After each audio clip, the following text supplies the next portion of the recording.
Tingginya biaya pemilihan kepala daerah tidak membuat orang-orang yang haus kekuasaan menyurutkan langkah dan menyerah. Berdasarkan catatan Lembaga Ilmu Pengetahuan Indonesia, setidaknya dibutuhkan duit hingga 30 miliar rupiah untuk mencalonkan diri menjadi kepala daerah tingkat kabupaten atau kota. Akankah uang sebesar itu terganti oleh gaji yang kelak didapat bupati atau wali kota? Apalagi untuk memenangi pilkada, segala cara dilakukan, termasuk menggelontorkan uang untuk serangan fajar atau politik uang yang nominalnya mencapai puluhan miliar rupiah.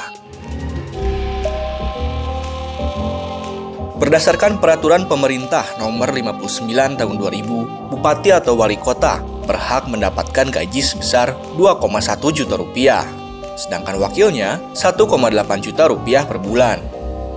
Selain itu, mereka juga mendapatkan tunjangan sebesar 3,78 juta rupiah untuk bupati atau wali kota. Adapun wakilnya 3,24 juta rupiah per bulan. Jika dijumlahkan, pendapatan bulanan mereka kurang dari 6 juta rupiah atau sekitar 70 juta rupiah dalam 1 tahun. Di luar gaji dan tunjangan, seorang kepala daerah berhak mendapatkan biaya operasional yang besarannya disesuaikan dengan pendapatan asli daerah atau PAD. Namun, biaya operasional itu merupakan tunjangan yang dialokasikan untuk kegiatan kepala daerah, bukan bagian dari penghasilan. Adapun pemasukan lain kepala daerah di luar gaji dan tunjangan bisa didapat dari insentif bermacam pajak yang nominalnya mencapai 6 kali gaji pokok. Bila gaji, tunjangan, dan insentif pajak yang didapat kepala daerah dihimpun selama 5 tahun, apakah uang yang terkumpul itu bisa menggantikan biaya pilkada yang menghabiskan duit hingga puluhan miliar rupiah? Menteri Dalam Negeri Tito Karnavian memastikan penghasilan seorang kepala daerah tidak sebanding dengan biaya yang dikeluarkan saat pilkada.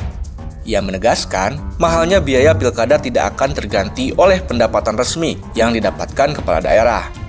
Lantaran itulah, banyak kepala daerah yang mengambil jalan cepat, mengganti modal dengan cara korupsi. Berdasarkan catatan Indonesia Corruption Watch atau ICW, sepanjang 2010 hingga 2018, ada sekitar 253 kepala daerah yang terjerat hukum lantaran korupsi. Sedangkan pada periode 2021 sampai 2023, ICW mencatat ada 61 kepala daerah yang terbukti melakukan tindak pidana korupsi.